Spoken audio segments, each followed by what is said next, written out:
নমস্কার, আমি মিতালি। 2026 বিধানসভা নির্বাচনের ফল ঘোষণার ঠিক আগে রাজ্য রাজনীতিতে সব থেকে বিস্ফোরক মন্তব্যটি করে বসলেন হুমায়ুন কবির। যদি কোনো কারণে রাজ্যে ত্রিশঙ্কু পরিস্থিতি তৈরি হয় এবং সরকার গঠনে তার দলের সমর্থনের প্রয়োজন পড়ে, তবে তৃণমূল কংগ্রেসের জন্য অত্যন্ত অবমাননাকর এক শর্ত বেঁধে দিলেন তিনি। তার সব কথা, কেবল ডাকলেই হবে না, তৃণমূল নেতৃত্বকে তার কাছে এসে কান ধরে উঠবোস করে ক্ষমা চাইতে হবে। হুমায়ুন কবিরের দাবি, এবারের নির্বাচনে তার দল এক অত্যন্ত গুরুত্বপূর্ণ ভূমিকা পালন করতে চলেছে। সরকার গঠন কার সমর্থনে হবে তা তার দলের ওপর নির্ভর করতে পারে বলে তিনি ইঙ্গিত দিয়েছেন।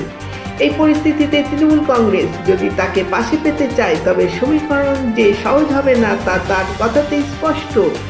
নমস্কার, ভিডিওটিকে সাবস্ক্রাইব, লাইক ও কমেন্ট করুন, পাশে থাকুন।